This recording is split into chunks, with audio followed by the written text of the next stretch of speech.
Let's get into it. My digital grandpa is on the JRE today. Mr. Jimmy Dore. He is on the JRE, and of course, he always opens it right out of the gate. He's talking about Biden. He's talking about Biden being a liar. In his words, pathological liar. I go and look that up a little bit because I want to dig up what he's talking about. I got a whole bunch of clips. So we're going to play two Joe Rogan clips real quick. Then we're going to jump into a whole compilation that breaks down the story of Joe Biden when he was in something that I like to call his Gavin Newsom stage, where he was just slick talking, straight up lying, but the media back then didn't pick sides and they called him out in a radical way. I can't wait to show that to you guys. And then at the end, I got a clip, and then we're going to show some things that he lied about today during the debate. And then we'll end it off with Tulsi Gabbard telling some serious truths. We'll just put it that way. Let's get into this first clip. Because we get all the other stuff from those other eras, we still can listen to that too. We can still watch that too. But we have a bizarre time where the world is waking up, where people are so much more aware of the corruption and just the way the world works it's more highlighted than it's ever been before. And I think it's more fun. It's like some of the things that are stupid are so stupid. Like when you see Biden, we beat Medicare, and they go, "Thank you, Mr. President," and they smash cut. Like, how the fuck is that real? How is that real? The guy like locks up like Windows 95, stammers for 15 seconds, and then he says, "We beat Medicare." I was doing a show the other night at the Hotel Cafe in Hollywood, and I do a joke about Joe Biden, you know, like wanted to get a dog to lead him off stage, you know, and the people in the crowd, like they're all like 20-something Hollywood people, and they go, "Oh." And I was like, what? I go, I have friends like you. I know what that it's. Listen, they've done a good job. They've done a really good job of pretending that they're compassionate. I love Joe Biden. I've always loved Joe. No one's ever fucking loved Biden. No. He's always been a joke and a punchline. And this idea that somehow it's Joe Biden's integrity and truth-telling against Donald Trump, he lied. The first time Joe Biden ran for president, he had to drop out because he got exposed for being a pathological liar. He said he graduated at the top of his class. He graduated at the bottom. He said he had 3 majors. Anyway, he said he was chosen the most outstanding political. No, it was all lies. And then he got caught plagiarizing. Someone else, not only their speeches, but like their life story. It was like, who does that? And so he had to. He's been a joke. Always was a joke. And this idea, you know, the reason why Black and Brown I had to, you know, tell this to Cornel West when he came on my show. Hey, the reason why Black and brown people are locked up at way higher rates than their population is because of Joe Biden, not because of Donald Trump. Donald Trump actually did the Step Act, right? Which is probably why he's getting 20% of the black vote right now. All their narratives are falling away. People are waking up, and not only in America, but I do miss a time before cell phones and the internet. It was like more of an innocent time. I do miss that time. I'm glad we went through it. Yeah, I mean, I'm also. But I don't miss it. No, I don't miss it at all. I kind of miss it though. I was really young, but you know, I was just talking about this with my friend actually. Funny enough, just talking about this. We were talking about how we wouldn't mind everything going back to just wired phones, you know, no internet. And yeah, it seems hard. The thing that I was saying is everybody would hate it for 6 months to a year, and then everybody would start to love it again. Oh, you'd love it so much. There'd be little hassles here and there, but the peace that you would get not being so tuned in all the time, oh, you'd love it. Anyways, let's get into the next clip. Jimmy Dore coming out the gate, bringing up Cornel West again. I'm telling you, Jimmy Dore needs to have some kind of debate or something with Cornel West. He really, really doesn't like Cornel West. When I sat down with him, he could not stop bringing up Cornel West. He brought him up like 5 different times. Just pulling up the next clip here, folks. Let's get right into it. Sneakers on, you're 55 years old, dressing like a teenager. What the fuck are you doing? What'd you ever do? Why should people listen to you? You're fucking pasty retard. You're not a general. You never did anything. Exactly. Exactly. But that's the you know, the biggest shocker to me is like the bubble that people live in, right? And it's like, it's just like with the debate. Like, do you think that the lies that the media has been telling from, I've been saying Joe Biden's been a demented walking death rattle since 2019. And it's because it's been obvious that he's suffering from something. Well, there's a decline, right? If you just saw him in 2019, it wouldn't be as obvious. But if you saw him from like when he was running for president in 1988, which I did, did I ever tell you about Joe Biden night that we used to have at Stitches? No. Stitches Comedy Club in 1988, we had Joe Biden night. And what is that? That would mean I would go on stage and do your act, and you would go on stage and do my act. Because he was a plagiarist. Exactly. So we would call it Joe Biden night, and all the comics would go up and do each other's acts.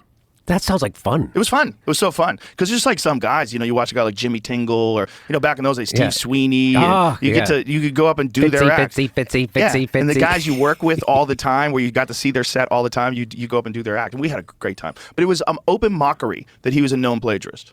In 88? In 88. I know, that's why this rehabilitation, it's all because of Trump derangement syndrome, that they have to pretend like Joe Biden's some kind of guy with integrity and dignity instead of, the horrible criminal anti-worker guy that he's been his whole life. He's been anti-student, anti-worker, and he crossed a goddamn railroad strike, and everybody just memory holds that happened. Like if Trump did that, it would be on billboards forever. And it's what Joe? Why do you think that because my whole life the establishment loved Donald Trump, right? Well, because the only option is if you don't go with Biden, then you're not with the Democrats, and the Democrats view themselves as a team. They view themselves as a team as much as patriots think of America first. It's like that team is Democrats first. And that's the only representation they have right now. Like, apparently, now I don't know if this is true, but someone was were you telling me about this, Jamie? About the live streaming of, was it you or was it someone else?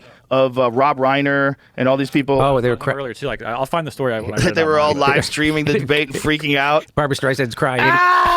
These people are deranged. These people are no different than the Manson family in that they are in a cult. Yeah. They're locked into this ideology. It's not as bad as the Manson family, but it's clearly a cult. It's an ideological cult where you're not willing to go against any of the doctrines of the cult. And one of the you're not allowed to. You're not allowed to have. You have to practice groupthink, and that's it. So true. And here's the thing with that.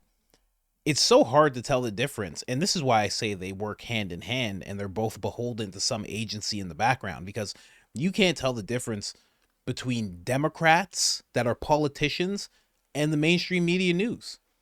They have the same talking points. They use the same terminology. You'll hear the government use the Democrats use the terminology. The next thing you know, the mainstream media is using the same thing. They only host people and give soft kid gloves to Democrats. Randomly Hillary Clinton, randomly Nancy Pelosi, right at the time when people need to hear a certain narrative. And it's always like that. Always. It's crazy. Absolutely crazy. So it's very much like a cult, I have to say. And as much as you do see it, you'll see it from Fox News. You watch Fox News, they'll have on a bunch of Republican types and they're allowing them to get their talking points off and everything. But it's so much left leaning that you almost feel like, well, fine, this needs to happen because I'm only hearing one side. MSNBC, ABC, CBS, CNN, you're only really hearing one side. And then when they do have a Republican on, it's just this it's just like they're just getting at them. They're just playing gotcha to the highest extent. Now, let's get to what Jimmy Dore and Joe Rogan are talking about. But one thing I will touch on before I play this clip, breaking down everything that Joe Biden did back in the day, is that there is a clear difference, not just from Joe Biden in this time, because you can tell this is a very old clip just by the way it looks, but from 2019 to now, there is a very vast difference.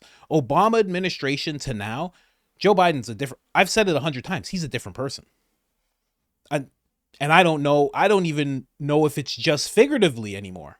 It's so different from the face to the way that he talks, everything. I have no idea. A lot of people say it's plastic surgery. I have no clue, because who does plastic surgery on their earlobes?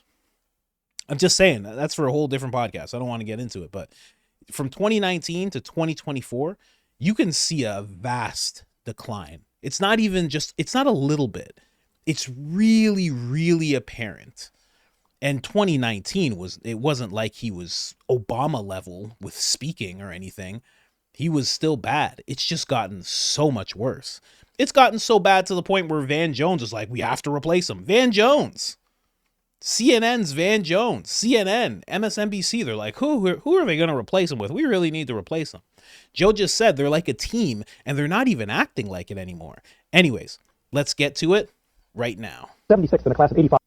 Oh, yeah, no. I gotta slow it down for you guys. My apologies. Had to rip through this one real quick. Let's listen to this at normal speed. Come on, give me normal speed. There we go. Democratic presidential candidate Joseph Biden today faces a controversy. 3 weeks ago at a debate at the Iowa State Fair, he used phrases identical to those delivered by British Labour Party leader Neil Kinnock. Biden seemed to be claiming Kinnock's vision and life as his own. Why is it that my wife, who's sitting out there in the audience, is the first in her family to ever go to college? Why is Gladys the first woman in her family in 1,000 generations to be able to get to university? My ancestors who worked in the coal mines in northeast Pennsylvania don't come up after 12 hours and play football. 8 hours underground and then come up and play football. It's because they didn't have a platform upon which to stand. There was no platform upon which they could stand. The notion that every thought or notion or idea you'd have to go back and find and attribute to someone, I think is, quite frankly, ludicrous. The problem here is that Senator Biden told his audience he'd just been thinking about these things, and he failed to give any credit at all to his famous British speechwriter. You know, I was thinking on the way over here. Now that's a little too much, because as you point out, what's behind the words? What's there? And a lot of people, the rap on Biden has always been that it's just a surface. I should have said, to paraphrase Neil Kinnock, it's the only time I didn't, and all the times I've ever used it. But CBS News found a tape of a second instance. It reappeared in the New York Times with a new charge, that Biden had appropriated a famous litany from the late Robert Kennedy about what the gross national product cannot measure. It cannot measure the health of our children, The health of our children, the quality of our education, the quality of their education, the joy of their play, or the joy of their play. Biden gave Kennedy no credit. He has also quoted or paraphrased John Kennedy, Hubert Humphrey, and British Labour Party leader Neil Kinnock, all without credit. Joseph Biden admitted today that he committed plagiarism when he was in law school. He said it was a mistake, but that it was unintentional. He quoted 5 pages of someone else's work without proper citation. I've done some dumb things, and I'll do dumb things again. He was given an F. So, ladies and gentlemen, I've been dumb. To the political community in Washington, it all seems of a piece. Plagiarism at law school, plagiarism on the stump. The great communicator. Strike that. The great imitator. You don't steal verbatim, or when you do, as he did 99% of the time, you give credit. Biden's critics say he sells himself as a man whose words and visions can inspire a new generation in politics. But if the thoughts, phrases, and visions really belong to others, it's a form of false advertising. Is it a wise idea, though, to take something that personal, anyway, from another politician and try and appropriate it to your own campaign? I think it was a stupid thing to appropriate material that was really very personal, that was someone else's. Most people didn't know who he was, you know, Joe Biden, and now they're going to say, oh, yeah, he's the guy who plagiarized. That's a lot of people. Politically, that's devastating. These clips are devastating. He looks like a Joe Biden wind-up doll with somebody else's words coming out. If they're going to do things that are stupid as well as immoral, then they're probably too dumb to have the job of president. Voters are going to have to decide whether he was dishonest or dumb. Senator Joseph Biden may have more explaining to do. The new question stemmed from taped remarks of Biden during an April campaign appearance in New Hampshire. I went to law school on a full academic scholarship, the only one in my class to have a full academic scholarship. Went back to law school and, in fact, ended up in the top half of my class. I was the outstanding student in the political science department at the end of my year. I graduated with 3 degrees from undergraduate school and 165 credits, only needed 123 credits. Biden now concedes he did not graduate in the top half of his law school class, that he does not have 3 degrees from college, and that he was not named outstanding political science student in college. Newsweek says Biden actually went to school on a half scholarship, ended up near the bottom of his class, and won only 1 degree, not 3. Joe Biden ranked 76th in a class of 85 at the University of Syracuse Law School. I mean, this guy comes off this whole thing as a flyweight. Now Biden says Newsweek is right. His memory had failed him. And I'd be delighted to sit down and compare my IQ to yours if you'd like, Frank. Joe Biden was victimized by the truth. Bye-bye Biden. He may not know it yet, but I think this is going to be very difficult for him to recover. Is Joe Biden dead meat, yes or no? I think so. Bob? It's in terminal condition. Terminal. Eleanor? Yes, unless he comes in third in Iowa. Morton? Dying. I say dead. We'll be right back. Yo, what year was this? This fits right in. You could just be like 2024 news report. Oh my gosh. You know, it's really funny. All the way back then, he's like, my memory failed me.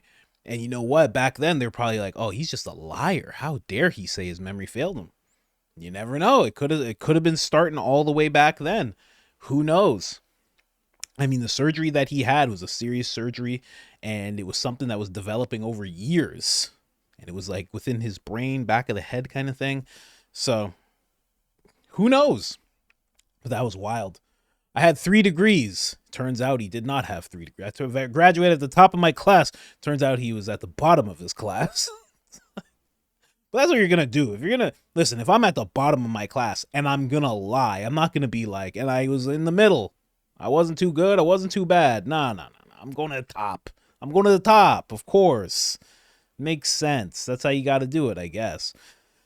But it's been going on for a long time. You know, Joe Rogan's talking about a Biden night back in the day at comedy clubs. Jimmy Dore's bringing up this whole thing. That was what they were talking about. That got him out. He was done as a candidate. That's why they said that at the end where they're asking, you know, is he going to make it? And it was like, no, he had to drop out because it was just too much exposed at once. You know, it was just thing after thing. And I have to say, to do that to RFK, to plagiarize RFK, and then decades later, do what you're doing to his son is crazy. Wow. To be able to do that, to know that you got caught up in that, or maybe he's completely forgotten. Who knows? Who knows? Can't put it past him at this point. But to know that you did that to that guy's to that guy's dad, and you're just like, yeah, no, you're not getting Secret Service protection. Yeah, no, I don't want him to. I don't want him at the debates. I don't want him on the ballot. Like pushing him out of the Democratic Party, basically making him run independent. That's vicious. That's vicious. To know that you did that, especially to have a relationship with the Kennedy family. You know, even if the Kennedys, and I'm sorry to say it, even if they're willing to turn on their own as viciously and maliciously as they did to RFK Jr., it would have been great to see Biden be like, nah, I'm not going in for all that. Bring him in, you know, like, you know, be next to him, you know, maybe even say to him, hey, listen, you can be vice president. I don't know. You just don't treat people like that. That's all I'm saying. So now let's go to some lies that he told that have been called out. The Border Patrol, as you can see at the very bottom of the screen right next to me, the Border Patrol released a tweet. To be clear, we never have and never will endorse Biden, because Biden said at the debate, he said, by the way, the Border Patrol endorsed my position. In addition to that, we found ourselves in a situation, and then he froze up like that and said, never mind. That's not what happened, but I'm sure it was something similar.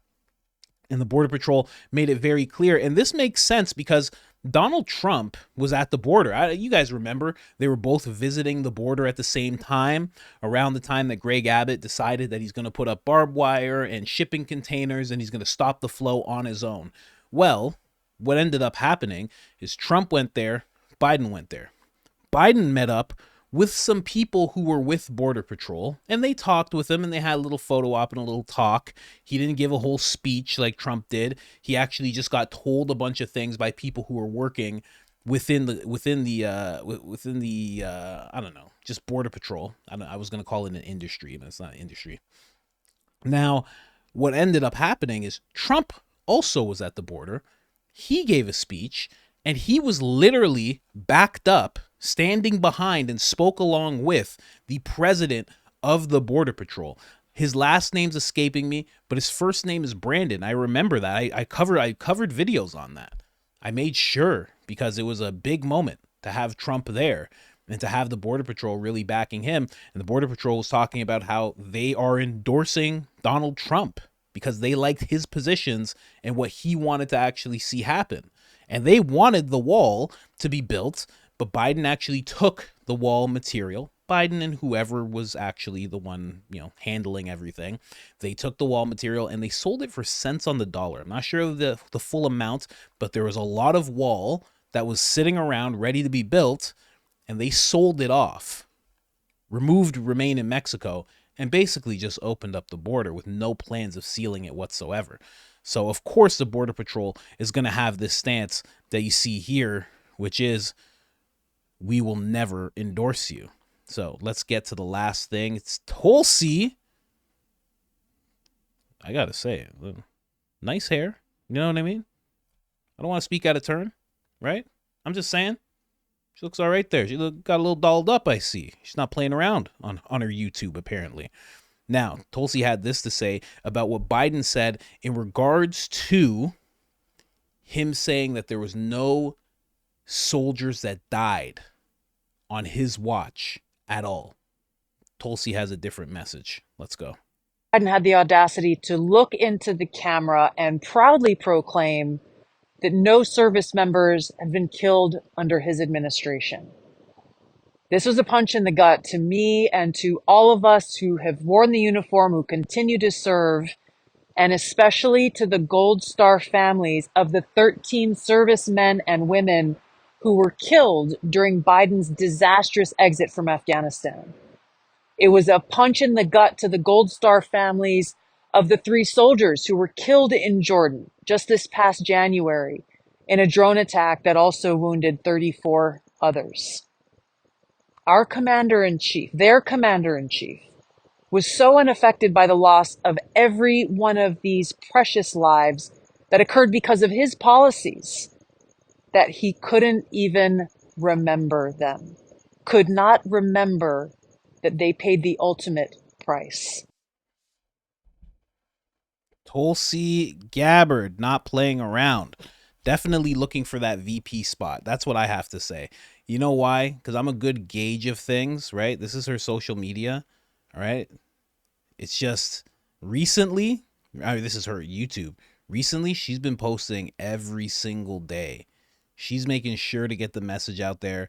And before that, it was like every 4 weeks, every month. Now she's posting every single day.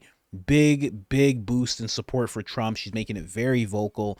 A lot of people don't want to see her as VP. A lot of people think she's the perfect choice. I'm in between. I think she'd be great. I think there's some other people that'd be great. I think when it comes to the whole cleaning out the bureaucracy, I think Vivek has a great idea. The 75% of people gone. I think he's laid out what he wants to do very perfectly. I think in regards to that, he'd be a great choice. Then I see Byron Donalds talk a little bit, and I'm like, that guy would be a great choice too, because he's very firm, and you can tell he is solidly America first, definitely.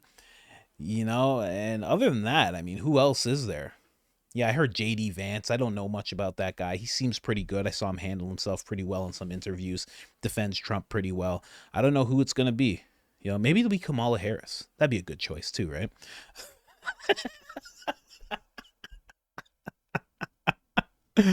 Oh, I'm joking. It's not April 1st. It's July 4th. Happy 4th, guys. Just wanted to show you guys all of that. Jimmy Dore on the JRE. Definitely a great episode. I'm going to be bringing you some more episodes on this podcast.